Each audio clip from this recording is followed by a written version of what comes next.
tapi ada filosofinya. Lalu maafkan itu kalau bagus, masya Allah. Dalam surat Ali Imran, wasari'u ila maghfiratin min rabbikum wa jannatin 'arduha as-samawati wal ardh u'iddat lil muttaqin. Carilah, ambillah, bersegeralah mendapatkan maghfirah dan surga Allah Subhanahu wa taala yang disiapkan terhadap orang yang bertakwa. Siapa orang yang bertakwa? Yang diantara poin pertama diantaranya adalah wal 'afina 'anil nas, orang yang senantiasa pintar memaafkan kesalahan orang lain. Jadi kupat itu syar'i, panganan syar'i. Kupat itu panganan yang memiliki nilai agama. Tidak sekedar bertakwa saja, bahkan wallahu yuhibbul muhsinin. Orang pemaaf itu adalah identifikasi orang yang klaster keistimewaannya tinggi. Rasulullah sallallahu alaihi wasallam bersabda, "Salasun man kunna hasabahullahu hisaban yasira." Ada 3 perkara. Ada 3 hal. Man kunna, dan siapa 3 hal ini berada melekat menjadi predikat seseorang, hasabahullah hisaban yasira. Kelak di akhirat Allah memberikan hisab yang sangat mudah. Tidak berbelit-belit, nggak diinterogasi, selangsung jalan kilat ke surga Allah Subhanahu wa taala, gak usah tanya KTP dan seterusnya, bebas. Karena kenapa? Karena para malaikat mengenal orang tersebut sebagai orang yang ihsan. Sampai yang datang ke tempat kami, yang jaga kenal, gak bakal tanya apa-apa. Halo? Ya, ketat untuk orang, tapi kalau yang dekat sama yang jaga, beres. Ya, maka unsur kedekatan itu penting. Seumpamanya ada apa-apa cara steril, yang masuk harus betul-betul terdata, tapi yang datang orang yang dekat dengan yang bikin acara atau yang ngurus acara, maka tidak ada verifikasi-verifikasinya.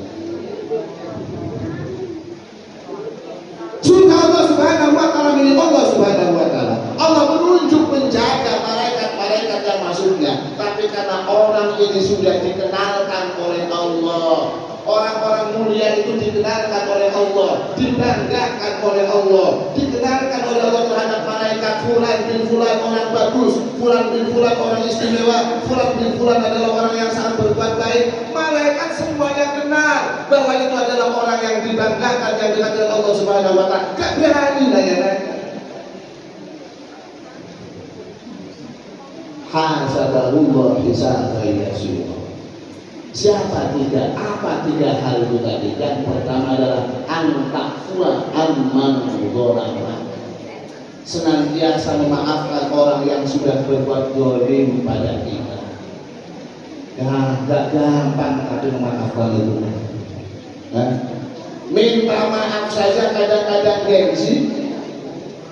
Ya, apalagi punya jabatan harus minta maaf sama orang yang gak punya jabatan. Apalagi wong tua jarang maaf kalau si menolong. Apalagi orang alim minta maaf sama orang yang tidak alim, itu susah. Minta maaf itu adalah perbuatan baik yang susah, tapi wajib minta maaf.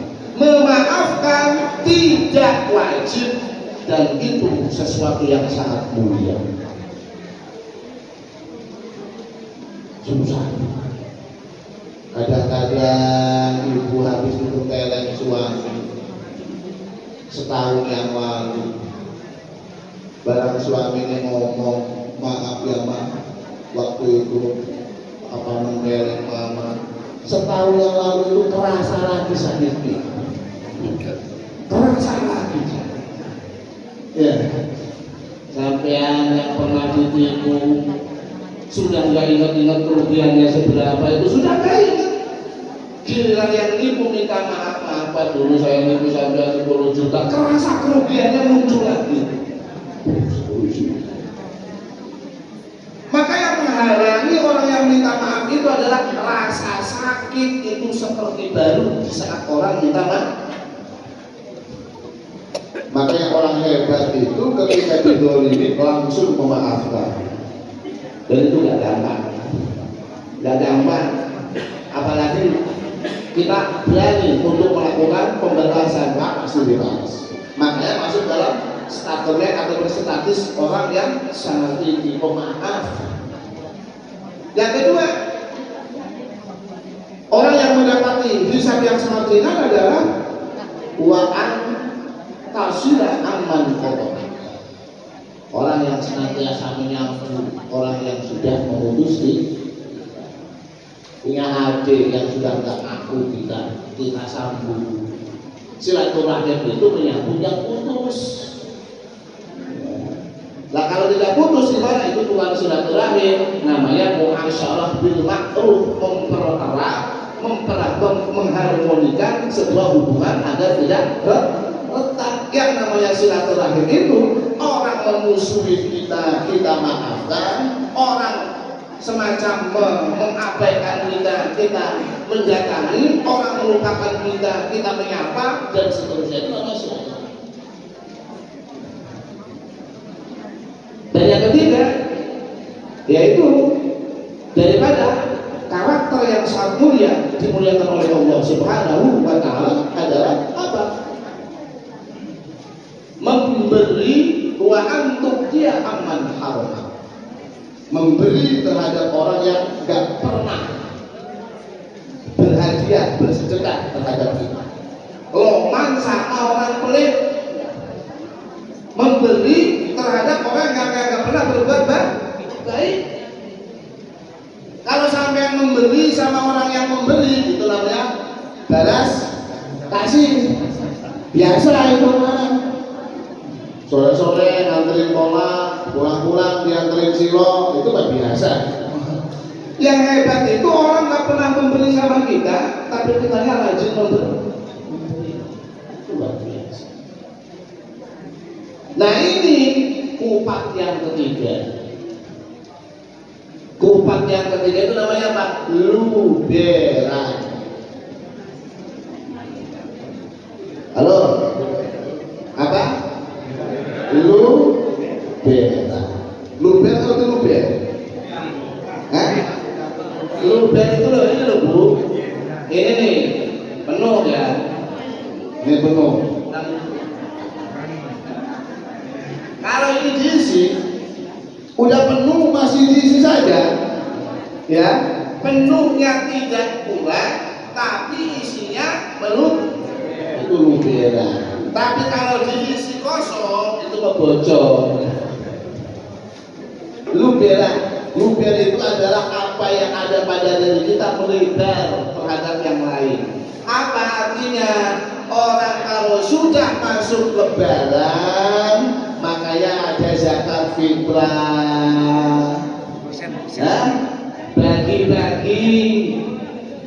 Ya Bu, makanya biasa disiapkan angpau. Itu ajaran. Mulanya bahasa lebaran itu yang terjadi ibu-ibu yang kiri, anak-anak sesujud. Ya. Karena habis kasih pola ada 30 ya 30. Pola ada 50 ya 50. Kasih anak-anaknya juga ada yang kasih gitu. Disimbolkan diawali dengan zakat fitrah. Zakat fitrah itu hukum dasarnya orang yang memiliki kelebihan untuk makan 4 hari wajib zakat fitrah. Standar awalnya segelas. Orang yang memiliki lebih untuk makan di hari raya, maka dia wajib zakat fitrah. Berbagi sama orang yang membutuhkan. Sampai diteruskan terhadap ngasih THR, ampau dan seterusnya. Jadi kupat itu syariat. Luberan. Mulai wajar-wajar. Ibu-ibu selebaran sibuk nyaki angpau, itu ponakan ada berapa ponakan alhamdulillah. Makanya kalau orang waktu lebaran nggak didatangi ponakan itu tanda-tanda. Itu tanda-tanda. Tanda nggak luberan gitu, ya, nggak makan kupak gitu, ya. Iya lebaran, ponakannya banyak tapi ponakannya nggak ada yang follow, nggak ada yang dekat, itu orang makan kupak berarti. Nggak melaksanakan luberan. Wajar disiapkan luberan. Memberi terakhir laburan. Apa ya? Pertama lebaran, kedua leburan, kepapat telu luberan, kepapat laburan. Ngerti labur? Bahasa Jawa. Labur itu dilabur. Orang dulu ngecat kalau gamping, ya gamping itu dari karang, ya kapur. Ngecatnya dengan karang-karang. Ya. Jadi orang kalau lebaran rumahnya dicat, cat putih, ya, cat putih dilabur supaya bersih, simbol warna yang bersih putih, intinya bersih. Makanya orang ulama mempersilahkan silakan pakai baju baru lebaran, asal lunas. Silakan pakai baju baru, gak apa-apa, karena memang itu tafakur. Yang kita pakai ini bersih. Ibu-ibu kalau pakai baju bersih gimana? Rasanya nyaman, percaya diri, enak, ada kotor-kotor. Ya, kalau pakai baju baru, pakai baju bersih itu kan takut sama kotor. Kalau sampai lebaran pakai baju baru pergi ke sawah, kira-kira orang waras apa orang bukan? Orang pakai baju baru itu hati-hati, betul Pak? Mau duduk cari tempat yang bersih, ada barang yang kotor langsung diusap. Itu simbol orang pakai baju baru, bukan buat gagah-gagahan pakai baju baru. Kita ini sudah bersih dengan puasa. Harusnya hati-hati. Jangan duduk sembarangan, sarungnya BHS anyaran. Golek tempat bersih. Jangan lari-lari yang kemeringat. Bajunya rapih, baju baru. Baju baru itu dijaga agar tetap bersih, eksem. Jangan baju baru perginya ke tempat yang kotor, malah kotor, itu malah gak bagus. Aneh itu. Maka pendidikan pakai baju baru itu maksudnya. Kita ini sudah baru dengan ibadah puasa, badan wis resik, harus lebih hati-hati. Dulu suka ngerumpi, ya sudah, jangan dikotori lagi Bu. Emang ya, baju baru jangan gampang dikotori. Cari tempat yang bersih. Kalau mau duduk, mau apa, karena baju kita baru, dijaga baju baru kita, jangan sampai kotor belepotan. Halo, ditarani kupat itu opor doang. Ini kupat kelas fikih gitu. Lah kita sudah puasa, Allah memberikan apresiasi dengan Idul Fitri, kembali resik, kembali bersih, kembali bagus. Jangan diajak badan kita ke tempat-tempat yang kotor. Ternyata bukan laburan, malah liburan. Ini gak ada liburan ini. Lah ini sih jadi kotor ini liburan ini. Jadi kupat itu apa? Bukan lima. Gak ada yang namanya liburan. Lebaran, leburan, luberan, laburan. Nek liburan gak ada. Nah, akhirnya kita bukan pakai laburan, pakai ini. Ya wes, kotor lagi, sebulan resik, begitu sawah langsung bebas-bebasan. Nah, ke suami galak lagi, ke tetangga nyeloteh lagi, orang lain remuk lagi, karena hitungannya wis liburan. Ini daripada makna kenapa ulama terdahulu mensimbolkan umat itu sebenarnya pengajaran. Ini loh, kalau sebulan Syawal badan kita sudah bersih, semua kita kalau memakai pakaian baju bersih pasti hati-hati. Yang tidak hati-hati itu orang yang di sawah pakai baju yang kotor, dia tidak peduli duduk di mana saja. Orang yang banyak dosanya, maka dia tidak akan peduli terhadap apapun yang dia laksanakan. Tapi kalau orang yang bajunya bersih, dia akan berpikir duduk di tempat duduk saya ini bersih ataupun tidak. Apa yang mengenai terhadap baju kita pikirkan dan langsung kita bersihkan. Lah, bulan Syawal secara filosofi maknanya adalah peningkatan. Syawal itu bahasa Arab maknanya al-irtifah, meningkat.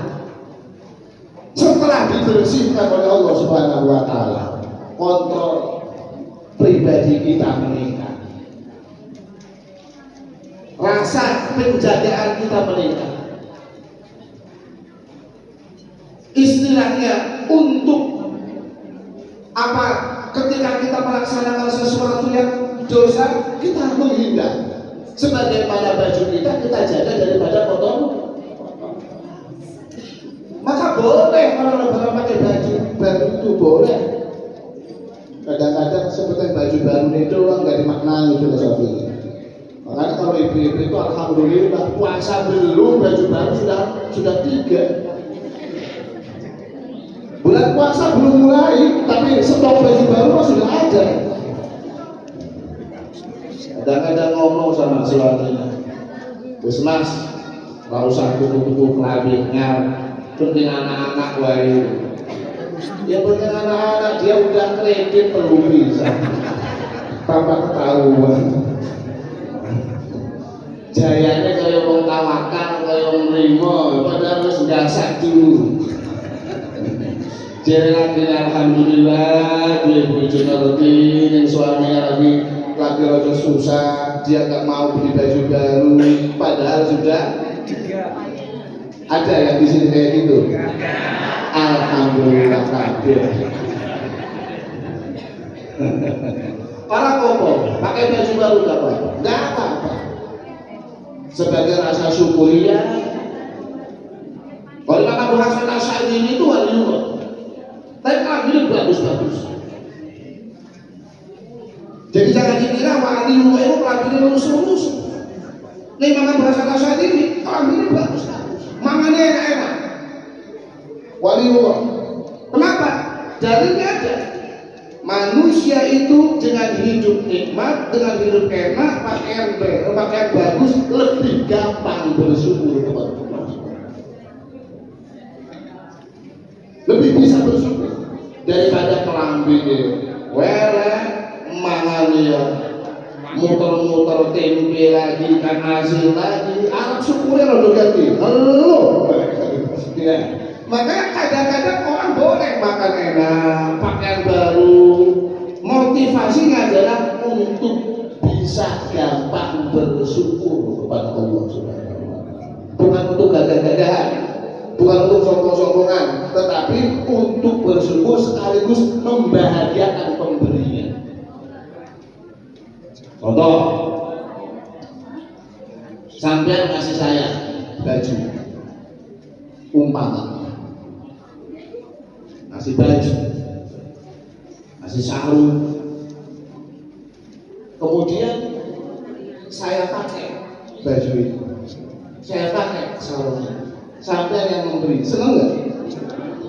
Baju dari saya, alhamdulillah. Saya nggak ngasih sekarang.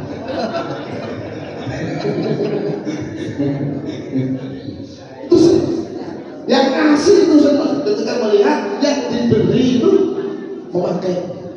Allah memberi rezeki ke sampean. Ya, gaya rumah bagus, nggak masalah. Yang penting nawaitunya adalah mengekspresikan syukur kepada Allah, seneng, bukan untuk gagah-gagahan. Jadi perbuatannya sama, tapi ini mindset hati yang berbeda. Mindsetnya yang berbeda, gak apa-apa. Makanya Toriko Sadiliyah itu rata-rata orangnya sugih. Oh, hidupnya mewah. Karena rumusnya untuk bersyukur itu kondisi senang itu lebih gampang bersyukur daripada kondisi susah. Sampai urip susah, makan tidak pernah enak. Alam syukurnya angel. Ya, rojo angel. Makanya memanjakan badan untuk bisa bersyukur, bukan mengikuti Nabi. Itu konsep Imam Abu Hasan Asy'ari. Makanya Abu Hasan ini tampil bagus-bagus. Lah apalagi lebaran? Gak apa-apa lebaran. Dengan nilai tafarulan, saya mampu menjaga baju ini agar tidak kotor, dan juga maka badan yang sudah dibersihkan oleh Allah Subhanahu wa taala dengan bulan Ramadan ini harus dijaga betul-betul agar tidak gampang berada pada tempat kotor ataupun perbuatan maksiat. Para bapak yang dimuliakan oleh Allah Subhanahu wa taala, mudah-mudahan puasa Ramadan yang kita laksanakan 1 bulan yang lalu betul-betul menjadi mesin cuci daripada dosa kita. Sehingga kita tidak sekedar lebaran, tidak sekedar berakhir daripada melaksanakan kewajiban, tidak sekedar itu, tetapi ada dampak di mana Allah Subhanahu wa taala membersihkan kita sehingga kita menjadi laburan. Jadi diajari kalau pengen lambunya itu main di labur, itu adalah visi puasa kita adalah membersihkan diri. Simbol 4 yang diajarkan wali songo terdahulu adalah menjadi visi dalam ibadah puasa yang kita laksanakan. Dengan ibadah Ramadan kita mengalami lebaran. Dengan ibadah Ramadan kita mengalami leburan. Halal bihalal bahasa sekarangnya. Bahasa begini leburan. Wes Bu, jangan unek-unek lagi sama tetangga yang buang sampah di depan rumah. Ada? Halo, makan durian sendirian, kulitnya dilempar depan rumah. Ada? Makan sate dikipas-kipas sengaja biar kita dikasih barunya, kasih satenya mau enggak? Ada? Yang kayak gitu itu sekarang harus leburan. Setelah leburan nanti kalau beli durian ngasih, jangan kasih durinya doang. Nah itu kita mendapati leburan. Kalau kita memberikan rezeki yang tambah, harus bisa mengekspresikan luberan, ya. Mampu kita menghias diri dengan laburan, menjaga badan dari kotor. Warna putih adalah simbol kebersihan. Dalam arti setelah bersih dijaga kebersihan kita, sehingga kita puasa kita setiap tahun ada progres, ada peningkatan yang membentuk akhlak kehidupan kita. Mudah-mudahan Allah Subhanahu wa taala membimbing kita, Allah meningkatkan kualitas hidayah kita, Allah menjaga istiqomah kita, dan semua kita mendapat rahmat dari Allah Subhanahu wa taala. Semua kita yang dalam keadaan saat ini hasil maksudnya digampangkan oleh Allah Subhanahu wa taala, digampangkan segala urusannya oleh Allah Subhanahu wa taala. Anak-anak kita dijaga kesehatannya oleh Allah Subhanahu wa taala. Semua kita dijauhkan dari mara bahaya, dijauhkan dari penyakit, dijauhkan daripada godaan, dijauhkan daripada sebuah hambatan. Allah memberikan jalan mudah dalam segala urusan kita. Anak-anak kita yang sedang belajar dimudahkan belajar oleh Allah Subhanahu wa taala. Suami-suami, ibu-ibu yang sedang kerja dilancarkan kerja usahanya rezekinya oleh Allah Subhanahu wa taala. Istri-istri kita, anak-anak kita menjadi keluarga yang barokah, yang memberikan sebuah kemanfaatan untuk kehidupan kita. Kita semua dikuatkan, diistiqomahkan, dikonsistenkan melaksanakan ibadah, dan kelak semua kita tiba waktunya kalau Allah menjemput ajal kita, Allah menutup ajal kita dengan husnul khatimah. Al-Fatihah. Bismillahirrahmanirrahim. Iya, alhamdulillah, iya, صراط الذين أنعمت عليهم غير المغضوب عليهم ولا الضالين. الحمد لله رب العالمين. اللهم صل على سيدنا محمد وعلى ال سيدنا محمد. اللهم اغفر لنا ذنوبنا وخطايانا ولوالدينا وارحمهم كما ربونا صغارا وجميع المسلمين والمسلمات. اللهم زدنا علما وارزقنا فهما وزدنا علما نافعا ورزقا واسعا وشفاء من كل داء. اللهم اجعلنا واولادنا وجميع ذرياتنا من اهل العلم والخير. ربنا هب لنا من ازواجنا وذرياتنا قرة اعين واجعلنا للمتقين اماما. ربنا آتنا في الدنيا حسنة وفي الآخرة حسنة وقنا عذاب النار والحمد لله رب العالمين. السلام عليكم ورحمة الله وبركاته.